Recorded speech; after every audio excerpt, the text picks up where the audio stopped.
J'ai envie de vous poser la question en premier à vous, monsieur Etienne. Vous êtes libre penseur. Ça veut dire vous faire de curé, ça? Ça a été le cas il y a des années, quand l'Église était dominante, quand il y avait le concordat, quand les prêtres et l'Église dominaient la société, il fallait bien se battre. Et à cette époque-là, on a eu ce surnom qui nous a été donné par l'Église. L'Église n'est jamais très respectueuse de ses adversaires. Alors, Jésus-Christ a-t-il existé? Voilà, je la pose d'entrée, la question. Pour nous, libres penseurs, non. C'est un mythe inventé par des mythomanes. C'est une invention pure et simple.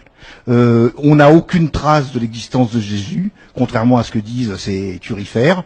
C'est quelqu'un quand même qui, s'il a existé, est extraordinaire. Il a marché sur l'eau.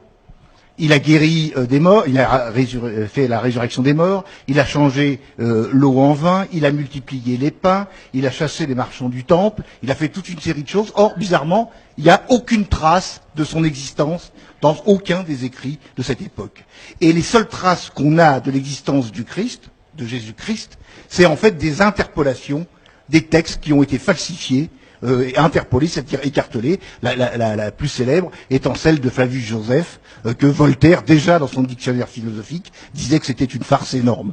Ce personnage n'a jamais existé, et ça a permis à l'Église de monter une affaire commerciale multiséculaire et internationale, mais il n'y a, et je défie quiconque de prouver, il n'y a aucune trace de l'existence de cette... Il n'y a aucune trace. Il n'y a aucune trace. Et on a des traces de plein de choses qui ont existé à ce moment-là, mais aucune trace de cet individu qui commet des miracles. C'est tout à fait ça. C'est un argument de plateau et rhétorique de dire il a existé. Moi, je vous dis qu'il n'a pas existé. Sa date de naissance, elle a évolué dans le temps, puisque les premiers textes qui attestent de l'existence d'un Christ, c'est au minimum 70 ans après sa crucifixion, et les premiers évangiles qu'on a reconnus comme canoniques contre les 70 qui ont été déclarés, les 66 qui ont été déclarés. Il y a 4 évangiles, reconnus. Non, oui, il y en a eu, on en recense à peu près 70, dont 66 sont apocryphes, parce que au concile de Nicée, si ma mémoire est bonne, j'y étais pas, mais personne n'y était, Constantin et l'Église catholique a dit, c'est les 4 bons. Et ces 4 bons sont tout à fait d'ailleurs contradictoires. Marc, Matthieu, Luc et Jean. Oui, même les synoptiques, il y a plein de contradictions. Je le dis, il n'y a aucune preuve. Sa date de naissance a évolué. Normalement, dans les premiers textes, il était né le 25 mars.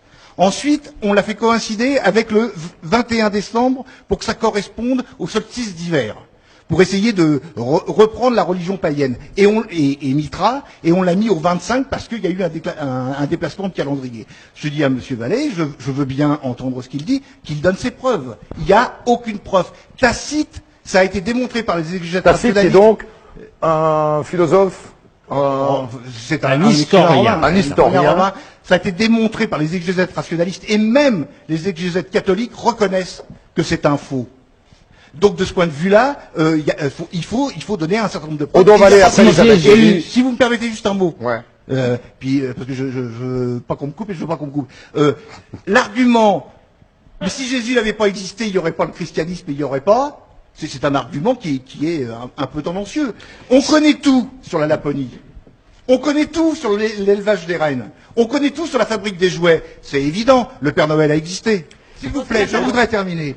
Si Jésus-Christ, comment dirais-je, n'a pas existé, ça veut dire que la religion chrétienne, elle est basée sur un mensonge. Ouais. Et pourquoi ça a existé? Pendant 2000 ans, c'est eux qui ont écrit les livres. C'est eux qui ont tenu les parchemins. C'est eux qui ont écrit l'histoire. Oui, il y a un complot. Oui, il y a un faussaire. Et ça s'appelle l'Église catholique. Il y a Lucifer, il y a Jonas, il y a la baleine. Il monte, il descend, il y a sa mère et tout. Non, ça, c'est de la mythologie, tout ça. Le vrai problème de fond, pourquoi le christianisme a gagné? Parce que Constantin en avait besoin pour dominer l'Empire romain. C'est un problème politique. C'est pas un problème de religion. C'est un problème.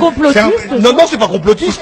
Vous avez qu'à lire le concile de Nicée. Pourquoi le christianisme triomphe alors qu'il est à ses débuts une religion opprimée? C'est parce que l'Empire romain en a besoin pour dominer l'intégralité de l'Empire.